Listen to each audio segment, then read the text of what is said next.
You, you're finally awake. Let me guess. Someone stole your sweet roll. I have never played Skyrim. Yes, that Skyrim. Even though it was released the same year as Minecraft, Fast 5, and the Fukushima nuclear disaster, I somehow went 11 years without playing the most memed game in the history of games. I went 11 years without putting a bucket on someone's head, 11 years without killing Lydia, and 11 years without taking an arrow to the knee. Until now. Hello everyone, my name is Kyle, and I just finished playing Skyrim for the first time. This is my review. First, a little background, because you're probably thinking, how the hell have you not played Skyrim? And you'd be justified in thinking that because, come on. Anyways, Skyrim released when I was in high school, and at that time I wasn't a very big gamer. I liked my racing games, I played a bit of Call of Duty, some Ratchet and Clank, and that's about it. Then I went to university, and while I was there, the only thing I did in my free time was cry and drink, neither of which really left me much time for gaming. After I graduated, I got back into gaming just after The Witcher 3 came out, and that's when gaming really sunk its teeth into me. As for the last 6 years, I really don't have any excuse. Sue me. So, what does a Skyrim virgin think about Skyrim in the year 2022? The short answer is that I love it, but I have some serious beef with it. I got a lot of problems with you people. Now, you're gonna hear about it. My first impression was that the graphics and the landscape were impressive given that this thing originally launched on PS3. It's not exactly Red Dead Redemption 2, but, it's good for its age.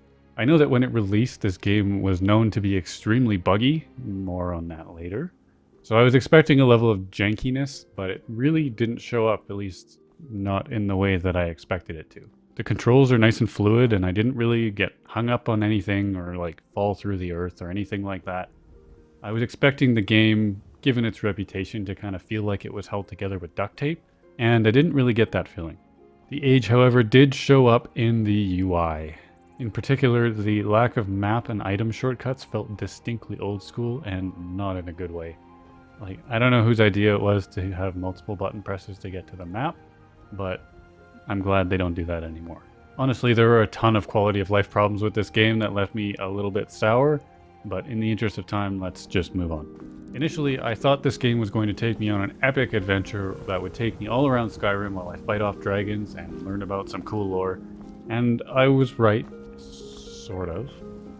You see, after playing through The Witcher 3 and a whole bunch of other open world games in the last few years, I've really grown accustomed to games that have incredibly deep and emotional narratives, with some side quests that kind of tie it all together. The main storyline is a pillar of engagement, and then the side quests kind of bring life to the world, make it feel real and inhabited. Skyrim doesn't do that. In Skyrim, the main storyline is only 10 or 15 hours long, with 4 or 5 side quest lines that are about the same length. It plays more like a collection of short stories rather than a novel, and to be honest, I'm not sure if it really works for me. While the endless collecting of side quests and objectives is actually pretty addicting, I felt like they didn't have enough time to fully flesh out the characters in each storyline. They felt a bit rushed.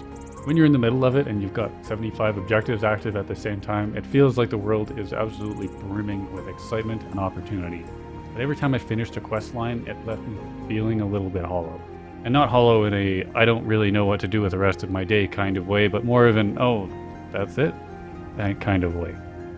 A big contributor to that feeling is the fact that there are barely any cutscenes in the game, and everything plays out kind of raw in gameplay, and the almost complete lack of facial animation makes it feel a lot like I'm just being told a story rather than actually taking part in it.